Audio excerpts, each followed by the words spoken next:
Dr. Seuss's Sleep Book. This book is to be read in bed. The news just came in from the county of Keck that a very small bug by the name of Van Vleck is yawning so wide you can look down his neck. This may not seem very important, I know, but it is, so I'm telling you so. A yawn is quite catching, you see, like a cough. It takes one yawn to start other yawns off. Now, the news has come in that some friends of Van Vleck's are yawning so wide you can look down their necks. At this moment, right now, under 7 more noses, great yawns are in blossom. They're blooming like roses. The yawn of that little bug is still spreading. According to the latest reports, it is heading across the wide fields, through the sleepy night air, across the whole country toward every which where. And people are gradually starting to say, I feel rather drowsy. I've had quite a day.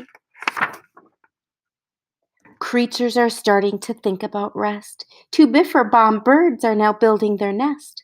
They do it each night, and quite often I wonder how they do this big job without making a blunder. But that is their problem, not yours and not mine. The point is they're going to bed, and that's fine. Sleep thoughts are spreading throughout the whole land.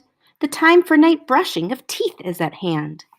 Up at Herkimer Falls, where the great river rushes and crashes down crags in a great gargling gushes, the Herkimer sisters are using their brushes. Those falls are just grand for toothbrushing beneath, if you happen to be up that way with your teeth. The news just came in from Castle of Krupp that the lights are all out and the drawbridge is up. And the old drawbridge drawer just said with a yawn, My drawbridge is drawn, and it's going to stay drawn till the milkman delivers the milk about dawn. I'm going to bed now, so nobody better come round with a special delivery letter. The number of sleepers is steadily growing. Bed is where more and more people are going. In Culpeper Springs, in the Stilt Walkers' Hall, the Stilt Walkers' stilts are all stacked on the wall. The Stilt walkers have called it a day. They're all tuckered out and they're snoozing away. This is very big news. It's important to know, and that's why I'm bothering telling you so. Way out in the west, in the town of Merced, the Hinklehorn Honking Club just went to bed. Every horn has been quietly hung on a hook, for the night is its own private Hinklehorn nook. All this long, happy day they've been honking about, and the Hinklehonk honkers have honked themselves out.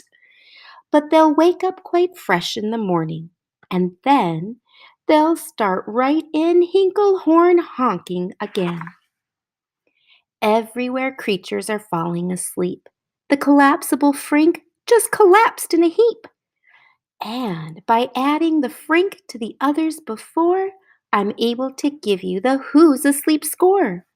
Right now, 40,404 creatures are happily, deeply in slumber.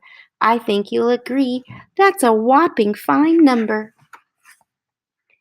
Counting up sleepers? Just how do we do it? Really, quite simple. There's nothing much to it. We find out how many, we learn the amount by an tally count. On a mountain halfway between Reno and Rome, we have a machine in a plexiglass dome, which listens and looks into everyone's home. And whenever it sees a new sleeper go flop, it jiggles and lets out a new bingo ball drop. Our chap counts these balls as they plop in a cup, and that's how we know who is down and who's up. Do you talk in your sleep? It's a wonderful sport, and I have some news of this sport to report. The world champion sleep talkers, Joe and Mo Redzoff, have just gone to sleep, and they're talking their heads off. For 45 years now, each chattering brother has babbled and gabbled all night to each other. They've talked about laws and they've talked about gauze. They've talked about paws and they've talked about flaws. They've talked quite a lot about old Santa Claus, and the reason I'm telling you this is because you should take up this sport. It's just fine for the jaws. Do you walk in your sleep? I just had a report of some interesting news of this popular sport. Near Finnegan Fen, there's a sleepwalking group, which not only walks, but it walks a la hoop. Every night they go miles. Why they walk to such length? They have to keep eating to keep up their strength. So every so often, one puts down his hoop, stops hooping, and does some quick snooping for soup. That's why they are known as the Hoop Soup Snoop Group. Sleepwalking, too, are the curious Crandalls, who sleepwalk on hills with assorted side candles. The Crandalls walk nightly in slumbering peace, in spite of slight burns from the hot dripping grease. The Crandalls wear candles because they walk far, and if they wake up, want to see where they are. Now the news has arrived from the Valley of Vale that a Chippendale mup has just bitten his tail, which he does every night before shutting his eyes. Such nipping sounds silly, but really, it's wise. He has no alarm clock, so this is the way. He makes sure that he'll wake at the right time of day. His tail is so long he won't feel any pain till the nip makes the trip and gets up to his brain. In exactly 8 hours, the Chippendale mup will at last feel the bite and yell, "Ouch!" and wake up. A Mr. and Mrs. Jake Carmichael Crocs have just gone to bed near the town of Fort Knox, and they, by the way, have the finest of clocks. I'm not sure at all that I quite understand just how the thing works with that one extra hand. But I do know this clock does one very slick trick. It doesn't tick-tock. How it goes is tock-tick. So with ticks in its talker and the tocks in its ticker, it saves lots of time and the slippers sleep quicker. What a fine night for sleeping. From all that I hear, it's the best night for sleeping in many a year. They're even asleep in the Zwieback Motel, and people don't usually sleep there too well. Their beds are like rocks, and as everyone knows, their sheets are too short. They won't cover your toes. So, if people are actually sleeping in there, it's a great night for sleeping. It must be the air. It's a great night for snores. I just had a report of some boys who are tops in this musical sport. The snortiest snorers in all our fair land are Snorter McPhail and his Snore a Snort band. This band can snort Dixie and Old Swanee River, so loud it would make 40 elephants shiver. The loudest of all the boys is McPhail. He snores with his head in a 3-gallon pail. So they snore in a cave 20 miles out of town. If they snored closer in, they would snore the town down. Do you know who's asleep out in Funa Laguna? Two very nice Funa Laguna baboona. We've added them into our Who's Asleep count, which has grown to a really amazing amount. Exactly 8,808,000 creatures are sleeping now. Isn't that great? A Jed is in bed, and the bed of a Jed is the softest of beds in the world, it is said. He makes it from pom-poms he grows on his head, and he's sleeping right now on the softest of fluff, completely exhausted from growing the stuff. The news has come in from the district of Doft that two oft are asleep and they're sleeping aloft. And how are they able to sleep off the ground? I'll tell you. I weighed one last week and I found that an oft is so light he weighs -1 pound. A moose is asleep, he is dreaming of moose drinks. A goose is asleep, he is dreaming of goose drinks. That's well and good when a moose dreams of moose juice. And nothing goes wrong when a goose dreams of goose juice.